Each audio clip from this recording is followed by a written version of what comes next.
आज इस क्लास में हम लोग डिस्कस करने जा रहे हैं रिफ्रैक्शन फ्रॉम ए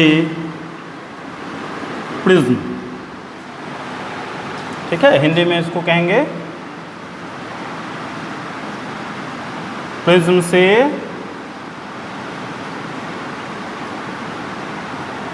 अपवर्तन।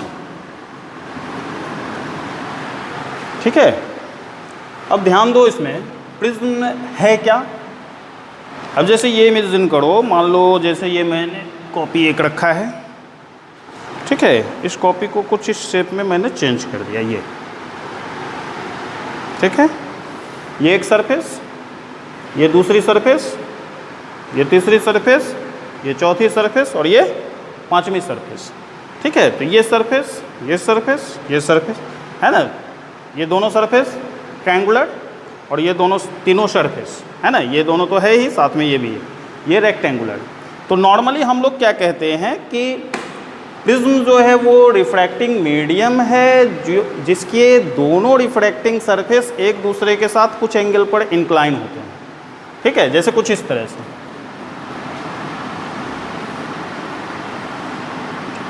है ना। इसको पिक्चर को 3D में अगर हम लोग दिखाने की कोशिश करें तो कुछ इस तरह का होगा।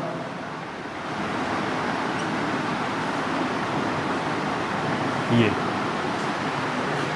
ठीक है, ये सरफेस और ये सरफेस, ये दोनों सरफेस इसका रिफ्रैक्टिंग सरफेस है। हालांकि यहाँ पर ध्यान देने वाली बात ये है कि अगर इस सरफेस को प्रिज्म का बेस बना दे तो ये दोनों रिफ्रैक्टिंग सरफेस होगा, यानी कि इन सबको इंटरचेंज किया जा सकता है। ये फर्स्ट रिफ्रैक्टिंग सरफेस, ये सेकंड, इसको रिवर्स कर देंगे तो ये फर्स्ट रिफ्रैक्टिंग सरफेस, ये सेकंड। ठीक है, पोजीशन चेंज कर देंगे तो ये सरफेस बेस बन जाएगा और ये बेस रिफ्रैक्टिंग सरफेस चल जाएगा। तो ये कोई मैटर नहीं है। ठीक है, तो इसको ध्यान में रखना। अब लेकिन एक चीज़ यहाँ और ध्यान में रखेंगे, क्या अगर इस प्रिज्म को ऊपर से कट कर दिया जाए, कुछ इस तरह का कंडीशन देखो।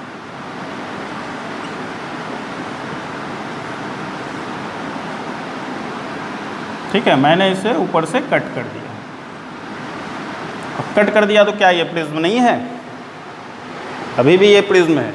ठीक है, तो प्रिज्म अभी भी है, लेकिन नॉर्मली हमारे साथ क्या है कि हमारे दिमाग में प्रिज्म का शेप ऐसा बैठा हुआ है, ट्रायंगुलर शेप, तो हम लोग ट्रायंगुलर शेप बनाते हैं। दूसरी बात क्या है कि प्रिज्म के फॉर्मूले में एंगल ऑफ प्रिज्म या रिफ्रैक्टिंग एंगल, जिसे हम लोग कहते हैं, रिफ्रैक्टिंग एंगल का हम लोगों को ज़रूरत पड़ता है, ये एंगल।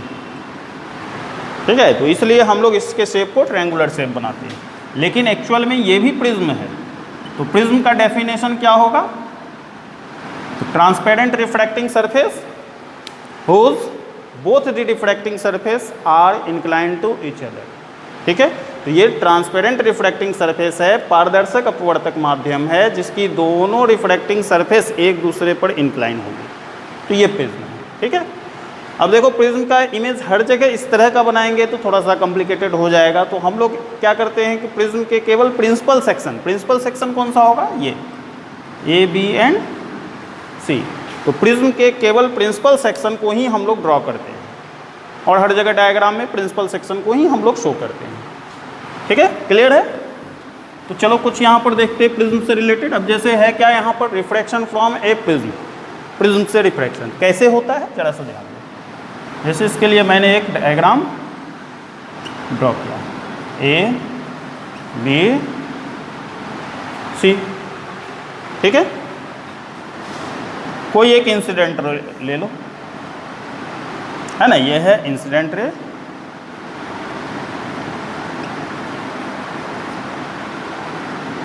अगर मान लो कि रिफ्रैक्शन नहीं होता, मीडियम में चेंज नहीं होता, तो ये इंसिडेंट रे चली जाती डायरेक्ट। लेकिन इस पॉइंट पर मीडियम चेंज हो रहा है, ये रेडर मीडियम और ये एंटर कर रहा है डेंसर मीडियम। तो हम लोग क्या करते हैं, जैसे रिफ्रैक्शन के केस में हम लोग नॉर्मल ड्रॉ करते हैं। तो एक ये सरफेस पर मैंने नॉर्मल ड्रॉ किया। ठीक है, ये हुआ एंगल ऑफ इंसिडेंस आई। अब ये लाइट इंटर कर रही है रेडर टू डेंसर, तो ये बेंड होगी स्लाइटली टुवार्ड्स नॉर्मल, है ना। तो ये नॉर्मल की तरफ बेंड हो गई। अब ये जो एंगल ऑफ रिफ्रैक्शन है इसे हम लोग कंसिडर किए R1। अब देखो क्या है कंडीशन, ये लाइट फिर इंसिडेंट हो रही है सेकेंड रिफ्रैक्टिंग सरफेस पर। सेकेंड रिफ्रैक्टिंग सरफेस पर जिस पॉइंट पर इंसिडेंट होगी वहाँ पर हम लोग फिर एक बार एक नॉर्मल ड्रॉ करते हैं। अब ये लाइट जा रही है डेंसर टू रेडर, तो डेंसर टू रेडर तो क्या होगी, ये नॉर्मल से दूर चली जाएगी, तो ये प्रिज्म के बेस की तरफ मुड़ जाएगी। इस एंगल को I1 कर देते हैं, इसको I2, है ना। ये हम लोग इसलिए लिए क्योंकि इन दोनों सरफेस को हम लोग इंटरचेंज कर सकते हैं, इसलिए ये I1 है तो इसको भी I के ही टर्म में हम लोग ले लिए, और ये एंगल हो गया R2। ठीक है, ये जो एंगल है ये है इमर्जेंट रे। अब देखो करना क्या है, इमर्जेंट रे को हम लोग पीछे की तरफ बढ़ा दिए तो ये जिस पॉइंट पर एक दूसरे को इंटरसेक्ट किया, ये जो पॉइंट होगा ये होगा एंगल ऑफ डेविएशन। इसको हम लोग डेल्टा से रिप्रेजेंट कर दिए। इस पॉइंट को कंसिडर कर लो O P Q और ये R। ठीक है, अब देखो ये जो फिगर है, इस फिगर में ज़रा तुम लोग ध्यान दो कि अगर हम लोग इस एंगल की बात करें, ये एंगल यहाँ पर दिखाना थोड़ा मुश्किल है, हम बाहर दिखा देते हैं। इस एंगल को अगर हम लोग ले तो ये कंप्लीट एंगल क्या होगा, I1 के बराबर, और उसमें से R1 चला गया तो बचा क्या यहाँ, I1 माइनस R1। इस एंगल को क्या लिखेंगे, ये कंप्लीट एंगल I2, तो ये होगा I2 माइनस R2। ठीक है, अब देखो हमारे पास यहाँ एक ट्रायंगल है OPR, उस OPR में ये डेल्टा एक्सटीरियर एंगल है, ये दोनों इंटीरियर एंगल। ठीक है, और ये जो एंगल है इसको हम लोग ए से ही रिप्रेजेंट करते हैं, इसको कहते हैं एंगल ऑफ प्रिज्म। चले आओ फिगर में, यहाँ if A is equal to angle of prism और रिफ्रैक्टिंग एंगल। ठीक है, डेल्टा क्या है, एंगल ऑफ डेविएशन। क्या लिखेंगे हम लोग यहाँ पर, then delta is equal to, या देन इन ट्रायंगल OPR, है ना, delta is equal to I1 minus R1 plus I2 minus R2, और delta is equal to I1, हटा दो, अलग अलग कर दो, I1 plus I2 minus R1 plus R2। ठीक है, इक्वेशन 1 ले ली। चले आओ इस फिगर में, देखो इस फिगर में एक क्वाड्रिलेटरल है AOQP, AOQP, ये OQ और ये PQ, ये दोनों नॉर्मल है। नॉर्मल होने का मतलब कि यहाँ जो एंगल होगा सरफेस के साथ वो 90 डिग्री, ये एंगल 90 डिग्री, यानी कि इन दोनों एंगल का सम 180 डिग्री। क्लियर, क्या हो गया यहाँ पर, in quadrilateral OQPA, A plus angle OQP is equal to 180 degree. ठीक है, और देखो यहाँ and in triangle OPQ R1 plus R2 plus angle OQP is equal to 180 degree, है ना। R1 ये ट्रायंगल लिए OPQ, R1 plus R2 plus this angle, है ना, इन तीनों एंगल को ले लिए तो ये हो गया 180 डिग्री। इन दोनों को कंपेयर करके देखो, है ना, A प्लस इतना 180 degree, R1 plus R2 plus इतना 180 डिग्री। तो क्या लिख सकते हैं, therefore A is equal to R1 plus R2। इसका भी यूज़ करेंगे हम लोग, इसको इक्वेशन 2 ले लिए हम लोग। तो हम लोग क्या कर सकते हैं, अब डेविएशन के फॉर्मूले को कैसे लिख सकते हैं, now equation 1 becomes delta I1 plus I2 minus A, है ना। इसको इक्वेशन थर्ड ले लो। अब देखो करना क्या है हम लोगों को, तो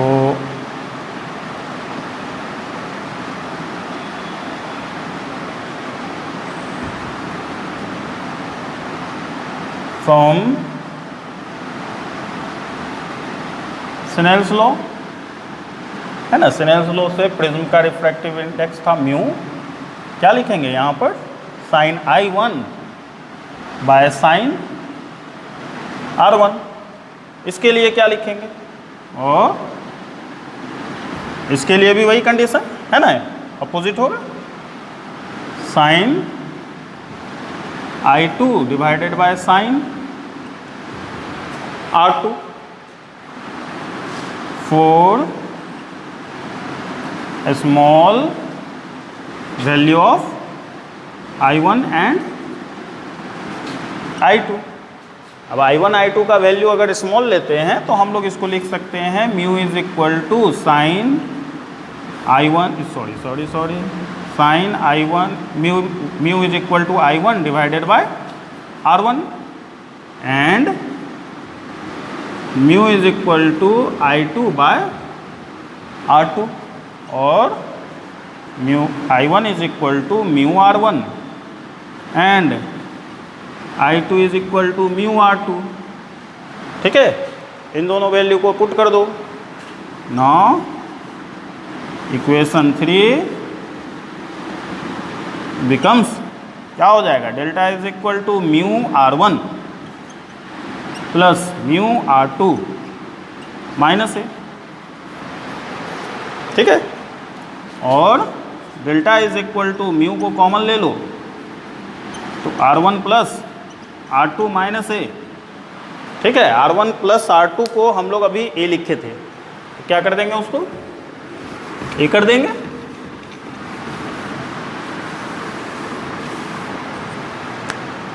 और delta is equal to mu A minus A, और delta is equal to A mu minus 1, है ना, ये फॉर्मूला है। लेकिन ध्यान देने वाली बात ये है कि यहाँ पर जो इस फॉर्मूले में क्या मिल रहा है कि डेल्टा डिपेंड कर रहा है ए पर, प्रिज्म के एंगल पर, और प्रिज्म का एंगल फिक्स्ड होगा, कांस्टेंट होगा। तो जब प्रिज्म का एंगल कांस्टेंट होगा तो डेविएशन फिक्स्ड होगा। लेकिन ये कंडीशन तभी होगा जब ये ए का वैल्यू काफ़ी छोटा हो, angle of incidence, angle of emergence का वैल्यू काफ़ी छोटा हो, तभी ये फॉर्मूला अप्लाई करेंगे, ये ध्यान में रखना, है ना। लार्ज एंगल के लिए ये फॉर्मूला यूज़ नहीं होगा। ठीक, तो एक तो ये हो गया रिलेशन। दूसरा रिलेशन इसी से चलो हम लोग डिराइव करते हैं। अब मान लो कि प्रिज्म का रिफ्रैक्टिव इंडेक्स जैसे म्यू यहाँ पर हम लोग यूज़ किए, अब इसी फॉर्मूले को थोड़ा हम लोग चेंज करते हैं। In case of minimum deviation,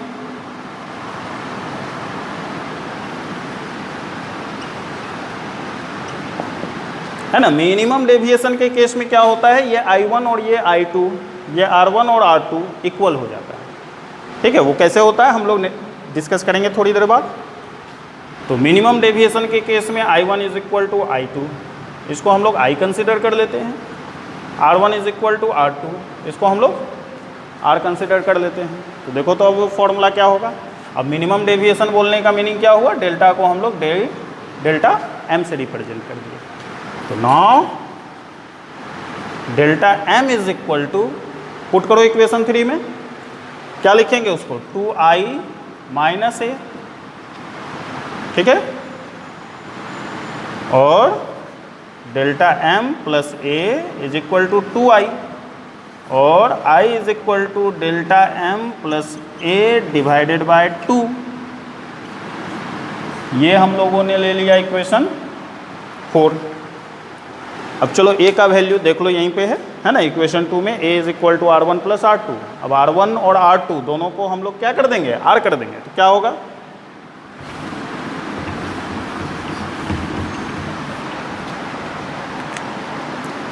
and a is equal to 2R from equation और r is equal to a/2। ठीक, ये हो गया इक्वेशन 5। अब हमारे पास I का भी वैल्यू है, R का भी वैल्यू है, तो जब मिनिमम डेविएशन का केस है तो इस स्नेल्स लॉ को अब क्या लिख सकते हैं हम लोग?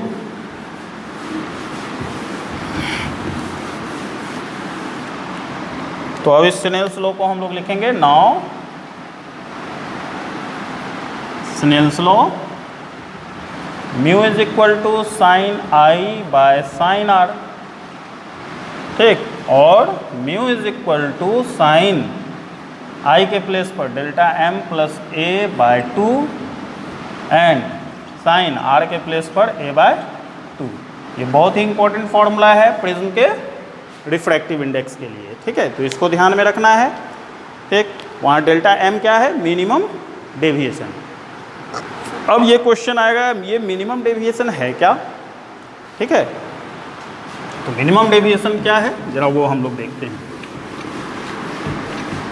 अभी जैसे ये मैंने प्रिज्म का डायग्राम ड्रॉ किया था, ठीक है, उसी डायग्राम को देखो तुम लोग फिर से।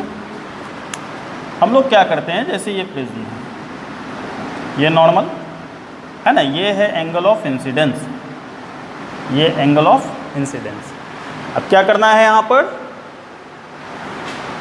इस इंसिडेंट रे के ये जो एंगल ऑफ इंसिडेंस है इसको ग्रेजुअली इंक्रीज करना है। ठीक है, मान लो ये एंगल ऑफ इंसिडेंस है और ये एंगल ऑफ डेविएशन।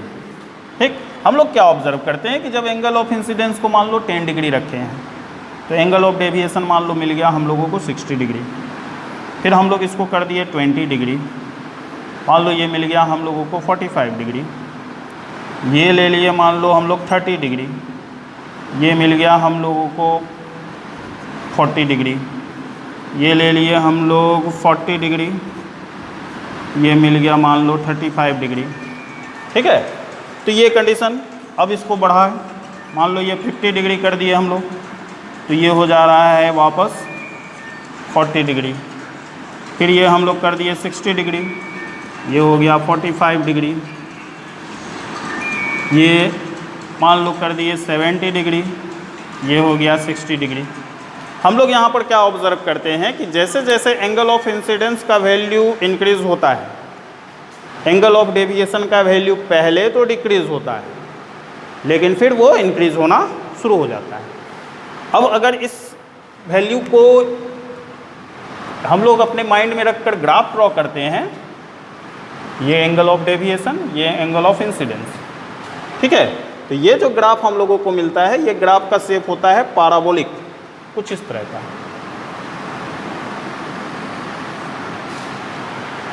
ठीक है, इस ग्राफ में तुम लोग ऑब्जर्व करो कि जैसे कोई भी वैल्यू एंगल ऑफ डेविएशन का हम लोग लेते हैं, जैसे ये वैल्यू ले लिए, ये वैल्यू और ये वैल्यू सेम है।